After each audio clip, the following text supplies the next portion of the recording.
అమెరికాలో కనపడే అద్భుతమైన దృశ్యాలు కేవలం అక్కడ ఇళ్లకే పరిమితం కాదు. అక్కడి పేవ్మెంట్స్, రోడ్స్, బిల్డింగ్స్ అన్నీ కూడా ఒక అద్భుతం. నాకు ఇక్కడ బాగా నచ్చిన విషయం ఏంటంటే ఇక్కడ ఎక్కడికి వెళ్ళినా శుభ్రంగా కనపడతాయి. ఎక్కడ కూడా చెత్త మనకు కనపడదు. మనం ఈరోజు కాలిఫోర్నియాలోని మోస్ట్ ఐకానిక్ స్పాట్ అయిన శాంటా మోనికా పియర్ని చూడబోతున్నాం. ఇదొక బీచ్ సైడ్ వండర్ల్యాండ్ అని చెప్పచ్చు. లాస్ ఏంజలస్కి వచ్చిన వాళ్ళు దీనిని తప్పకుండా చూడాల్సిందే. నా అల్లుడు శాంటా మోనికాలోనే ఏదో పని మీద వెళ్తుంటే నేను తనని ట్యాగ్ చేసి ఈ టాప్ అట్రాక్షన్ ఎక్స్ప్లోర్ చేద్దామని బయలుదేరాను. ఈ ప్లేస్ మనకు ఎలాంటి అనుభూతిని అందిస్తుందో వేచి చూద్దాం.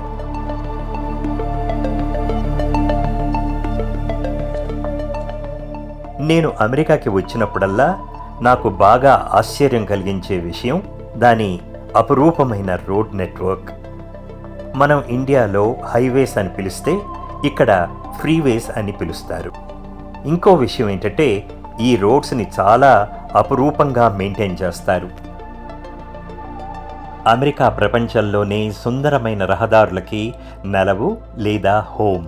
నేనిక్కడ చాలా పేరున్న రౌట్ 66 గురించి మాట్లాడుతున్నాను.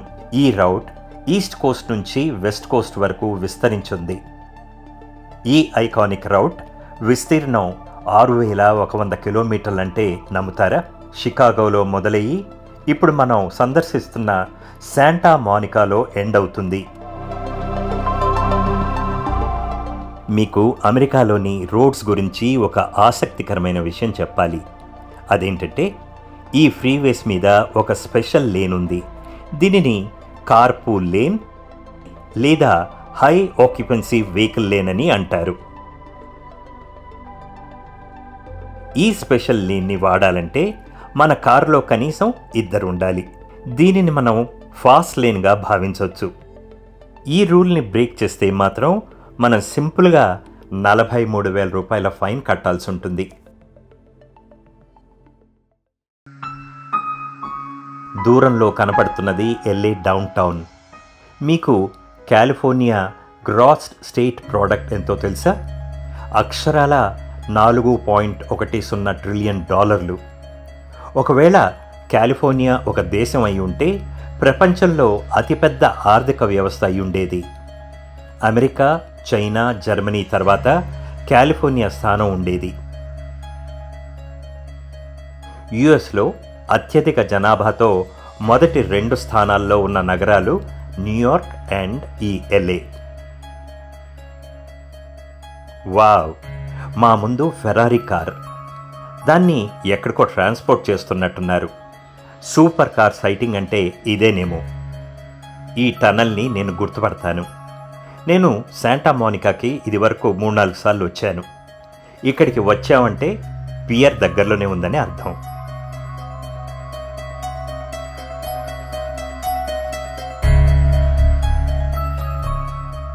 నా అల్లుడు నన్ను ఇక్కడ దింపి తన పని మీద వెళ్ళిపోయాడు. 2 గంటల తర్వాత నన్ను మళ్ళీ పికప్ చేసుకుంటాడు. తొందరగా వెళ్ళి పియర్ని ఎక్స్ప్లోర్ చేద్దామా? స్వాగతం శాంటా మోనిక్ పియర్కి సుస్వాగతం. ఈ ఐకానిక్ ఆర్చ్వే దగ్గర నుంచి మనం మన అడ్వెంచర్ మొదలు పెడదాం.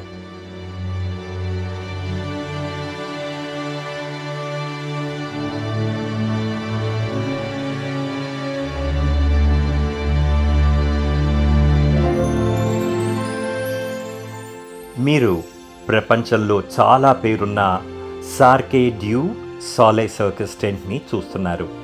ఇది గత 100 సంవత్సరాలుగా ప్రజల్ని ఎంటర్టైన్ చేస్తూ వస్తోంది.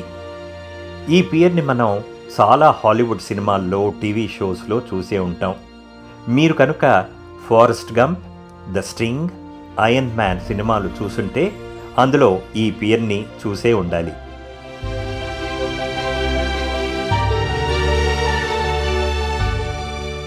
మనం ఇప్పుడు రౌట్ 66 ఎండ్ పాయింట్ దగ్గర ఉన్నాం. ఇది ఫోటోస్కి, సెల్ఫీస్కి ఐకానిక్ పాయింట్.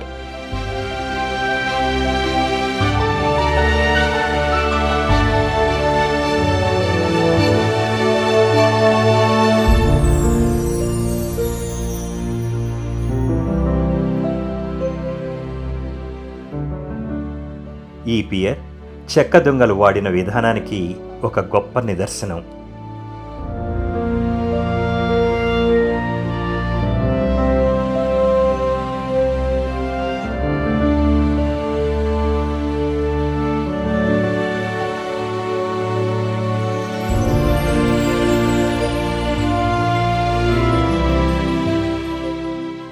పెసిఫిక్ పార్క్కి మీకు స్వాగతం. ఇది ఈ పియర్కి ఒక అమ్యూజ్మెంట్ పార్క్. ఇందులో రోలర్ కోస్టర్, ఫెరిస్ వీల్, మనం దీన్ని జాయింట్ వీల్ అని పిలుస్తాం, వీటితో పాటు కెరోజల్ ఉన్నాయి.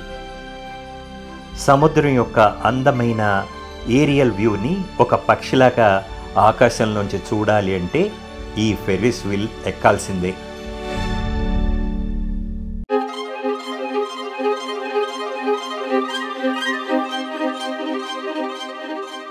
ఈ గేమ్ జోన్ని సందర్శిద్దామా?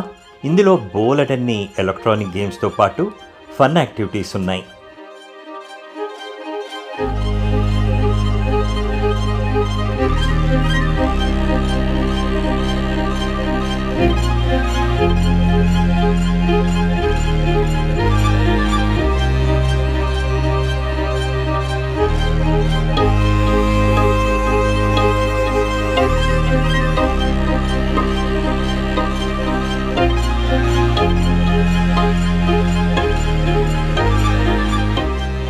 ఈ పియర్ ఒక షాపర్స్ ప్యారడైజ్ అనటంలో ఎలాంటి సందేహం లేదు.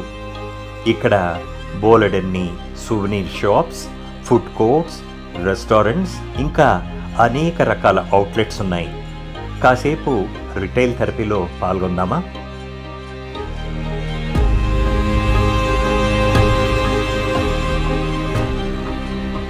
వేసవి కాలంలో బీచ్లో ప్రతిరోజు ట్వైలైట్ కన్సర్ట్ సిరీస్ అని లైవ్ మ్యూజిక్ షోస్ని ఈ పియర్ నిర్వహిస్తుంది. ఒకవైపు అందమైన సూర్యాస్తమయం చూస్తూ సంగీతాన్ని ఆనందిస్తుంటే ఆటోమేటిక్గా మన సమస్యలన్నింటినీ మర్చిపోవచ్చు కదా. ఈ పియర్ ప్రపంచంలోనే అత్యధికంగా ఫోటోగ్రాఫ్డ్ లొకేషన్గా ఒక పేరుంది. ఈ అందమైన దృశ్యాల్ని చూస్తుంటే ఎందుకో మనకు సులువుగా అర్థమవుతుంది.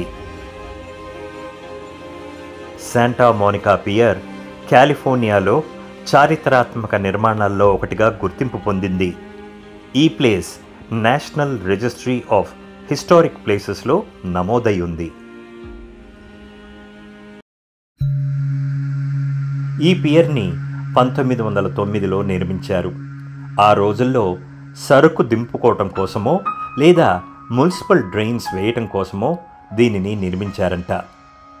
కారణం ఏది ఏమైనప్పటికీ ఇదొక అద్భుతమైన పర్యాటక ఆకర్షణ. వచ్చే వారం ఈ పియర్ యొక్క మరో భాగాన్ని, పెసిఫిక్ సముద్రం అందాల్ని తనివి తీరా చూద్దాం. నా ఎపిసోడ్ మీకు నచ్చినట్టయితే నా ఛానల్ని సబ్స్క్రైబ్ చేయటం మర్చిపోవద్దు. మళ్ళీ కలిసేంత వరకు గుడ్ బై, టేక్ కేర్.